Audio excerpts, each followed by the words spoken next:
इस जागरूकता को लाने के कई तरीके हैं।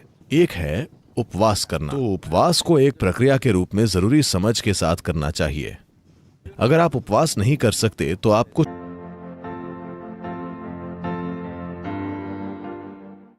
खाना एक जागरूक प्रक्रिया होना चाहिए। इस जागरूकता को लाने के कई तरीके हैं। एक है उपवास करना। यूं ही खुद को खाना और पानी ना देने से सिस्टम को नुकसान हो सकता है।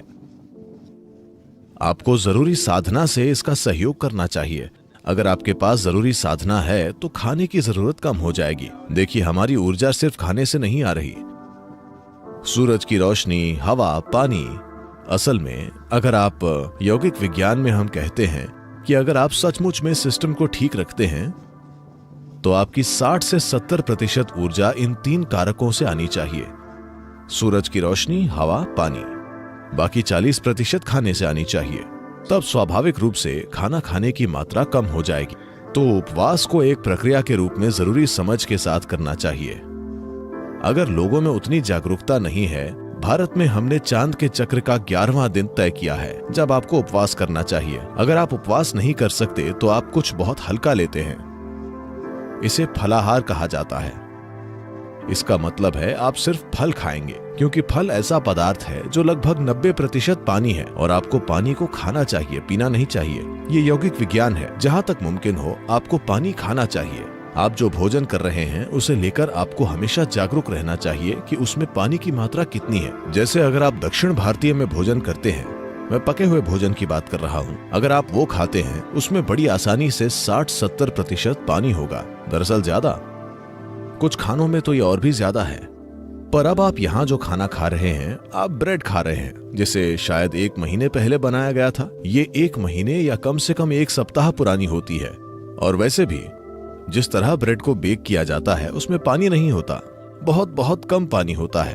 अगर आप खाने के साथ कोई लिक्विड लेते हैं तो पाचन प्रक्रिया के लिए जो जरूरी एसिड्स हैं वो पतले हो जाते हैं और आपकी पूरी पाचन प्रक्रिया बेअसर हो जाती है। क्योंकि जब अंदर जाने वाले खाने में पानी होता है तो वो मदद करता है। पर अगर आप उसके ऊपर से कोई लिक्विड डालते हैं तो आप देखेंगे कि भोजन काफी लंबे समय तक पेट की थैली में रहेगा। हम यौगिक संस्कृति और जीवन में इसे लेकर हमेशा ही बहुत चिंतित रहे हैं कि हम नहीं चाहते कि भोजन 2.5 घंटों से ज्यादा हमारी पेट की थैली में रहे। 2.5 घंटों में इससे कोई फर्क नहीं पड़ता कि मैंने क्या खाया है, कितना खाया है, इसे दूसरे हिस्सों में चला जाना चाहिए।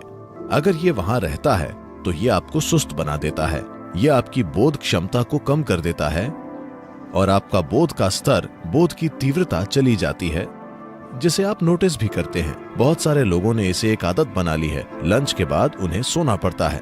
तो ये पक्का करने के लिए कि पाचन प्रणाली पूरी प्रक्रिया में है, क्योंकि आज दुनिया में लोग ज्यादातर जिन लंबी बीमारियों से जूझ रहे हैं उनका हेडक्वार्टर पेट में है, तो वे इस तरह खा रहे हैं। अनुशासन लाने के लिए एक आसान चीज है, शायद महीने में 1 या 2 दिन आपको बहुत ही हल्का भोजन करना चाहिए, ऐसा जो शरीर पर बहुत हल्का और सरल हो।